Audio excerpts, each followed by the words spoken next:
Look, if I were to say to you, as a Jew, that the experience of Jews in the United States today is worse than the experience of Jews in Europe in 1939, I would not be stating accurately. Correct. It's not true. That's and it's also not true to say that the experience of black people in America in 2024 is worse on a general level than the experience of black men in 1954 in Alabama. That's just crazy. But I'm glad Bill Maher and Bishop Shapiro whooping Bakari Sellers. Like, it bothers me as a black man when I see these black dudes that try to usurp authority over somebody with common sense just because they black. Well, I'm black, so you don't know. No, man, Stevie Wonder can see, well, he is black.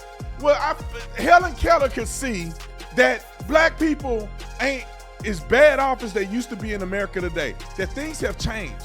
So stop trying to use the black card and say, well, I'm black, so your eyes don't see what they really seeing. Come on, man.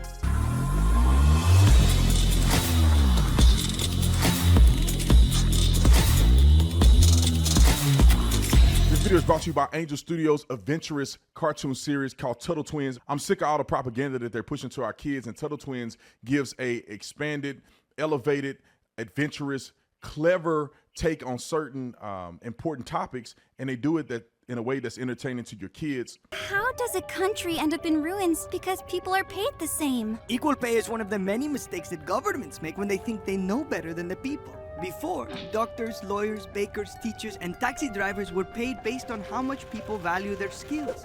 But later, the Cuban government decided that they knew best and took the people's money so that they could pay everyone equally. Just so y'all know, Tuttle Twins have over 150 million views. Taxpayers are forced to pay about $2.5 billion to Hollywood for film subsidies, but thanks to the 8,731 investors, Tuttle Twins was funded with zero tax dollars. The cartoon has won awards. You do not want to miss it. Seasons 1 and 2 are now streaming for free on the Angel app. All you have to do is go to the search, type in Angel Studios app, or you can go to angel.com/Officer Tatum. You'll be able to see those 2 seasons. Bakari Sellers.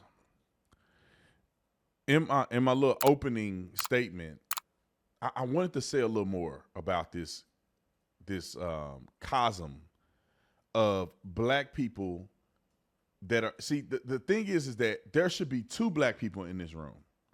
Therefore, a black person can argue against this black person and he not try to use the card to say, how y'all gonna tell me what the experience of a black man is? If you get another black man in the room, he don't have that excuse, and that's their only out. When they get smashed on, and when they get found to be when they are found to be lying and being disingenuous, they put a card to say, how do you gonna tell me? Because I live it. I'm black, and then I would say, I'm black. I'm telling you, you're a liar. Don't try to put the white people down and try to act like they don't know what's going on. I am the black community whistleblower. Y'all not finna just be lying like that. I grew up in a black community. I've been around black people my entire youth. I know the lies we be telling and the stuff we be doing. And we get around white folks and we like, no, we have it hard in America. We know what it is. But Bakari Sellers is a liar, in my opinion. Now, his daddy may have gone through this stuff, but he's being disingenuous about his experiences in America. Wrote a clip. About systemic racism, and most times has it gotten worse since 1960? Yes, actually. Systemic racism has gotten worse since Jim Crow. Yes. So you want me to give you a stat? Black home ownership today is less than it was pre-Fair Housing Act of 1968. But let me also talk about the fact that being the welfare state. Let me also tell you this. A lot of times when we talk about racism, we only talk about the fact when somebody calls you. But very rarely do we talk about the systems of injustice and oppression we have in this country. Where I'm from, Denmark, South Carolina, you don't have clean water, right? I live in a food desert, or grew up in a food desert, where you can't go a mile or two and have access to fresh food. Yeah, you see how he fixed that? He said, I grew up in a, yeah, you don't live there no more. Okay, all right, I'm gonna let him finish.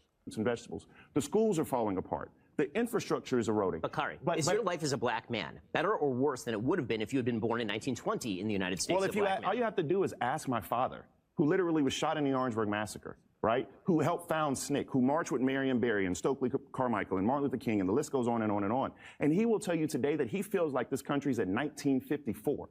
And so if you want to talk about somebody— But that doesn't mean it is. Well, you said he feels that way.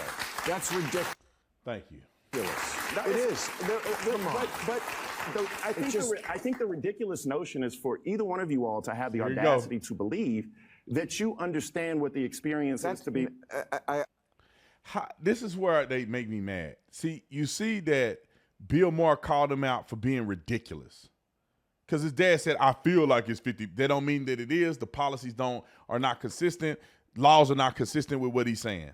But then he says, the audacity of y'all two, since y'all not black, to criticize my failing points.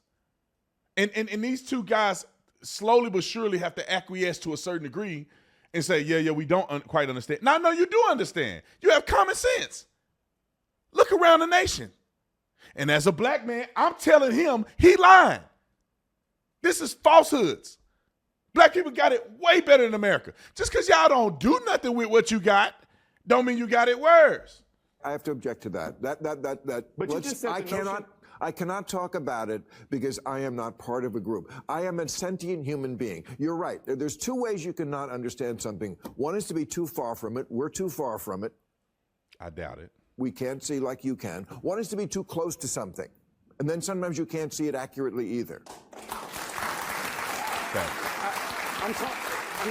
I'm not too close to something. I am that. I know. And so, but what I am saying though is for you to discount my father's experience and say that, I'm not discounting it. And to say it was silly. I'm not. No, he was shot. No, Were you shot? No, but he's still alive. Like he's right here. Like right, but the idea that if I were to say to you as a Jew that the experience of Jews in the United States today is worse than the experience of Jews in Europe in 1939, I would not be stating accurately. Correct. It's not true. That's It's also not true to say that the experience of black people in America in 2024 is worse on a general level than the experience of black men in 1954 in Alabama. That's just crazy. But I mean, I think that's also, How you let the white boy do you like that? Well, Jewish. It's the same thing. But how you let them do you like that?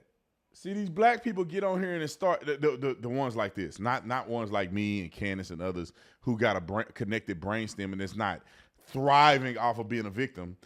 But you getting schooled on here, bro, because that stuff don't match up to people that's willing to push back against you. I also think that that's decently intellectually dishonest. And that's my problem with it. I think that's genuinely intellectually dishonest because when we go through the litany of not just imagine. So, for example, one of my major political issues is African American female mortality. Right? If you want to talk about structural racism, did you know? I'm sure you do. But black women are 3 to 4 times more likely to die during childbirth than white women. That's also true in Europe, by the way. But we're talking about the United States of America. I know, but the problem is you have to have a control. But we do have a control. Well, no, your statistical control. And so, tell me why that is. Okay, the answer is because black people in the United States have a lower household income, median household income, which means they typically go to hospitals. I would call bullshit because it actually crosses across socioeconomic lines. So Bakari, this is why I can't stand black people sometimes. Just black people like him. So you're saying that when a black person goes to a hospital, white people are there saying, I'm not going to care for this person. Although there's no way women are delivering babies, because a lot of them deliver. It's a lot of males that deliver the babies too. But when you deliver babies, you become connected to childbirth, right? We had our guy that delivered my youngest son. He happened to be a black guy, but him and his wife dedicate their lives to birthing children. I think she's a midwife, and he delivered like 200, 300 babies a year. I mean, he literally deliver a baby every day, multiple babies a day. But he was incredibly great. He was incredibly compassionate. And you think that man who loved his job and care about the life of the baby, risking his career and credentials, is going to say, because a certain race of a person coming here, I'm not going to treat him with the same care. Now, what happens is, and I'm going to tell you, I'm going to give you an example, and I don't have the stats to back it up, but I got common sense. If you look at obesity and comorbidities and poverty and the way black people act and they eat and all of these different things that go on in the black community, you will see why probably that when they are to the point of birth or birthing a child, they're so unhealthy that causes more complications during childbirth. By far, black people are more obese on average than any other population of people. One can say because of poverty. I get it. Also, it's culture, habits. And if you are more obese and you live a lifestyle that's not conducive for health and fitness, you're going to have more mortality at the hospital during pregnancies. That has nothing to do with white people and white supremacy. All right. So you can be my wife, who almost died during childbirth. You can be Serena Williams, who almost died during childbirth. So what's your answer? Because actually, white doctors are racist? No, but there actually is implicit bias in our healthcare delivery system, and there have been medical studies that show that people respond to the pain of black women differently than they. You mean the epidural response? So the epidural is responding to the pain of women differently. Bro, what are you saying? So a woman is in pain and they're like, oh, she'll be all right, and she dies. What are you saying, man? What are you saying, bro? They just make up stuff. A woman is in pain, she has the right to ask for an epidural. Or she have a right to do a natural pregnancy. But the thing that they're not talking about, and I grew up like this, and that's how I know. My first kid, I grew up in this mindset of black folks. He got everyone that they told me to get. They put the stuff on his eyes. I didn't know any better. I never heard of a doula.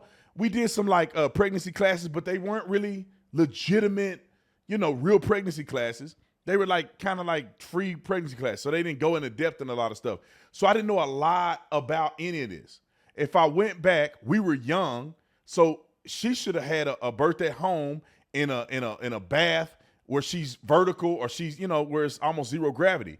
That's probably better for her in a vertical position, because the pelvis and all of the stuff that I've learned over time. This is probably the best way for you to birth a kid, is like that, not laying flat on your back, operating almost counter to gravity with your legs in the air in a hospital where it's not comfortable. It's I learned so much. But when you black and you ignorant and you poor and you grow up with that mentality, you don't see nothing wrong with that. And there's a lot of things that happen, especially when it come to the thing. Young black kids shouldn't get the same ones as white kids. Their body don't react to it the same. That's why sickle cell is some of the things that they ask you when you black. Do you have a history of sickle cell in your family and different things like that? So there's a lot that go into it that has to do with the fact of ignorance and poverty. All right.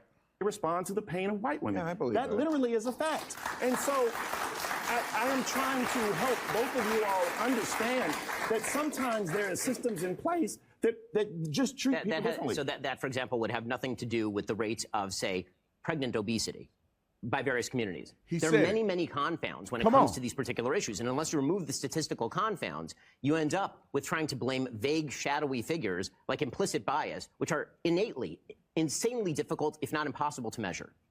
I don't know what he just said. You don't want to know what he said. He just said what I just said.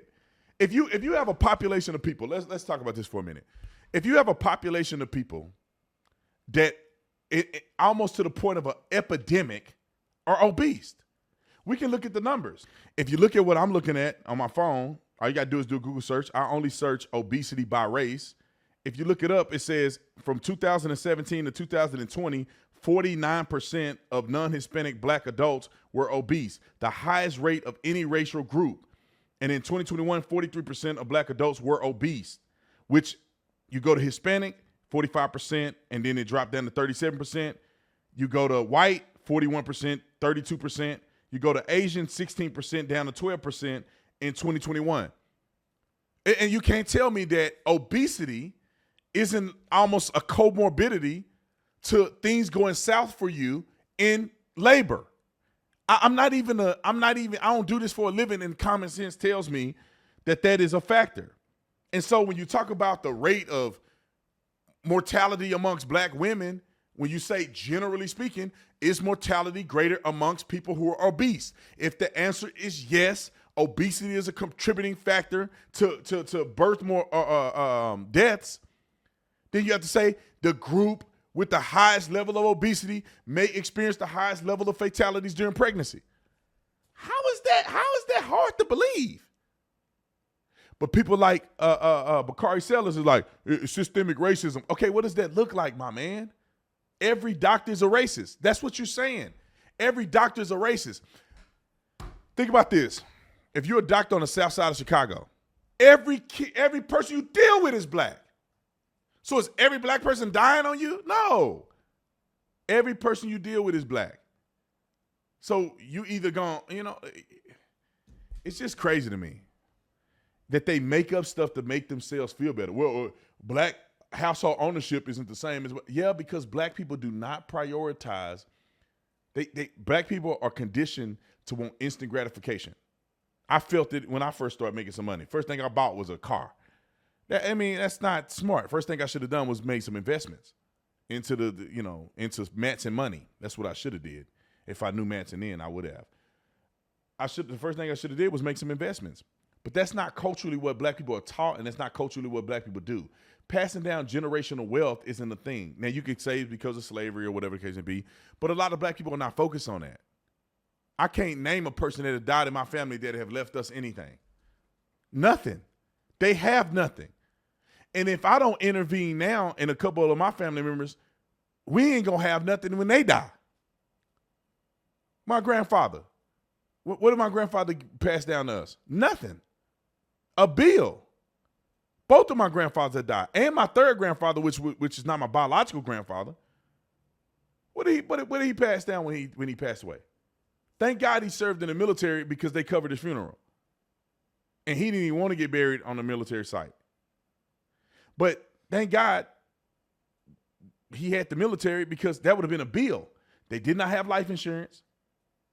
They probably would have forfeited life insurance because he had COPD and he was still smoking cigarettes with the machine. The oxygen blowing it, no, he's still smoking. About to blow the house up. Couldn't let them cigarettes go. So it's like, what did he pass down to us? Nothing. They don't have a will. They don't have nothing set up. Nothing. And I'm not saying that every black person like that. My kids are set up, but it's a generational thing.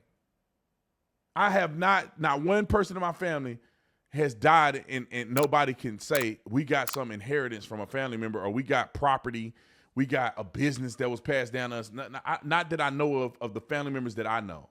There's a whole other side of my family that we met at my other grandfather's funeral, which is a shame because we should have been family the whole time. They didn't know we exist. We didn't know they exist until he died. He was the black sheep. And I wish he was a better man, but he wasn't. So I don't know what that side of the family doing. But like the side of the family I know is like nobody's teaching financial literacy. My great grandmother and my grandfather, they died, and what did they leave anybody? They had 7 kids. They didn't leave nobody nothing. So, that stuff is cultural. And people don't want to believe it. You can't be eating neck bones and stuff all the time. Like, I think people need to look at the infant mortality in the South versus in the Midwest or in the East, on the East Coast. Just the South. I bet you infant mortality is greater in the South because of the food we eat. All right. I can talk about this 100 years. I'll see y'all in the next one. Give me your opinions in the description section or in the comment section. I'm out.